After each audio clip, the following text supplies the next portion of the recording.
Hello बच्चों, कैसे हैं आप। उम्मीद करती हूँ आप बढ़िया और एकदम मजे में होंगे। तो आइए बच्चों, आज हम पढ़ेंगे पत्र लेखन अर्थात पत्र कैसे लिखा जाता है। तो बच्चों, आज का युग विज्ञान का युग है। आज मनुष्य ने इतनी प्रगति कर ली है कि संदेशों का आदान प्रदान करने के लिए कुछ ही क्षणों का समय कम लगता है। किंतु मनुष्य एक सामाजिक प्राणी है। दूसरों से संपर्क बनाए रखने के लिए, विचारों के आदान प्रदान के लिए तथा अनेक प्रकार के संबंध स्थापित करने के लिए उसे नए नए आधुनिक साधनों के साथ साथ पत्र लेखन की भी आवश्यकता पड़ती है। पत्र लेखन एक कला है, अतः पत्र लिखते समय आपको कुछ बातों की जानकारी लेना अत्यंत आवश्यक है। अर्थात पत्र में सभी आवश्यक तत्वों का उल्लेख अवश्य होना चाहिए। पत्र की भाषा सरल, स्पष्ट एवं मधुर होनी चाहिए। पत्र में उचित संबोधन और अभिवादन का प्रयोग करना चाहिए। पत्र प्रभावशाली ढंग से समाप्त करना चाहिए। इन बातों का आप ध्यान रखिएगा पत्र लिखते समय। आइए अब हम पत्र के प्रकार जान लेते हैं। पत्र मुख्यतः दो प्रकार के होते हैं, औपचारिक पत्र और अनौपचारिक पत्र। पहले नंबर पे आते हैं औपचारिक पत्र। तो बच्चों, जो पत्र सरकारी अधिकारियों, प्रधानाचार्यों, संपादकों, व्यापारिक संस्थानों के अधिकारियों आदि को लिखे जाते हैं, उन्हें औपचारिक पत्र कहते हैं। और दूसरे तरह के पत्र होते हैं अनौपचारिक पत्र। जो पत्र अपने परिचितों, सगे संबंधियों, मित्रों, प्रियजनों आदि को लिखे जाते हैं, उन्हें अनौपचारिक पत्र कहते हैं। बच्चों, पत्र में प्रशस्ति, अभिवादन तथा समाप्ति जरूर लिखनी चाहिए। तो चलिए इन्हें भी जान लेते हैं। अपने से बड़ों के लिए आप कैसे लिखें। तो अपने से बड़ों के लिए प्रशस्ति के लिए शब्द होंगे पूज्य, पूजनीय, आदरणीय, श्रद्धेय, मान्यवर, श्रीयुक्त, श्रीमान आदि। और अभिवादन के लिए शब्द होंगे सादर प्रणाम, चरण स्पर्श आदि। समाप्ति के लिए शब्द होंगे आपका आज्ञाकारी, आपकी आज्ञाकारिणी, विनीत, आपका अनुज, कृपाकांक्षी आदि। और अपने से छोटों के लिए प्रशस्ति शब्द होंगे प्रिय नाम के साथ, जैसे चिरंजीवी, प्रियवर, आयुष्मान आदि।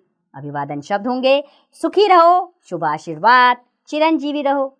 और समाप्ति के लिए शब्द होंगे बच्चों शुभचिंतक, तुम्हारा हितैषी, तुम्हारा अग्रज आदि। और अपने से बराबर वालों के लिए,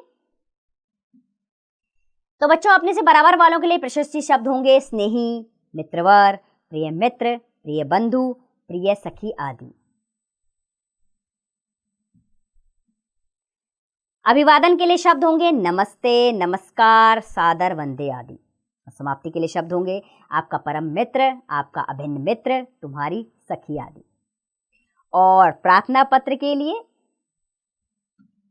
बच्चों, प्रार्थना पत्र के लिए प्रशस्ति शब्द होंगे श्रीमान, मान्यवर, प्रिय महोदय, आदरणीय महोदय आदि। और अभिवादन शब्द होंगे, इन पत्रों में अभिवादन नहीं लिखा जाता।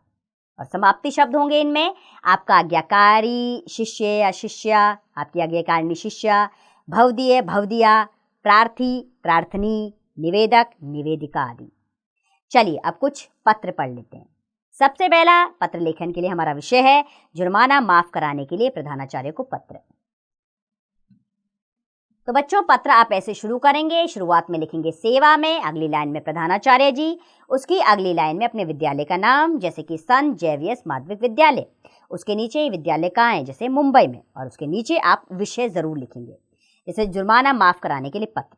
और उसके नीचे महोदय, और अगली लाइन से आप पत्र आरंभ करेंगे, जैसे सविनय निवेदन यह है कि कल रात मेरी माताजी की अचानक तबीयत खराब हो गई, जिसके कारण पूरी रात मुझे उनकी देखभाल करनी पड़ी। मेरे पिताजी किसी काम से पंजाब गए हुए थे, इसलिए मैं विद्यालय में उपस्थित नहीं हो सका था। विद्यालय में अनुपस्थित रहने के कारण मेरे कक्षा अध्यापक जी ने मुझ पर 50 रुपये जुर्माना लगा दिया है। अतः आपसे अनुरोध है कि मेरी उपयुक्त समस्या को ध्यान में रखते हुए मेरा जुर्माना माफ कर दिया जाए। अगली लाइन में लिखेंगे मैं आपका बड़ा आभारी रहूंगा।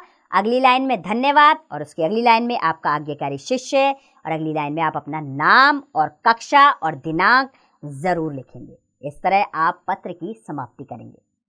अगला विषय है पत्र लेखन के लिए चरित्र प्रमाण पत्र लेने के लिए प्रधानाचार्य को पत्र। इसे भी ऐसे ही शुरू करेंगे सेवा में प्रधानाचार्य जी, राजकीय उच्च विद्यालय लखनऊ। विषय जरूर लिखेंगे चरित्र प्रमाण पत्र लेने के लिए पत्र। अगली लाइन में महोदय, और अगली लाइन से पत्र आरंभ। सविनय निवेदन यह है कि मेरे पिताजी सिंचाई विभाग में इंजीनियर हैं। उनका स्थानांतरण अब दिल्ली में हो गया है। परिवार के सभी सदस्य उनके साथ दिल्ली जा रहे हैं, अतः मुझे भी उनके साथ जाना होगा। दिल्ली के विद्यालय में प्रवेश पाने के लिए मुझे चरित्र प्रमाण पत्र की आवश्यकता होगी, इसलिए आपसे विनम्र प्रार्थना है कि आप मेरा चरित्र प्रमाण पत्र देने की कृपा करें। इस कृपा के लिए मैं सर्वदा आपके प्रति कृतज्ञ रहूंगा। धन्यवाद। आपका आज्ञाकारी शिष्य। अपना नाम, कक्षा और दिनांक लिखना ना भूलें। पत्र लेखन के लिए हमारा अगला विषय है मित्र से बुरा व्यवहार करने के लिए क्षमा मांगते हुए पत्र।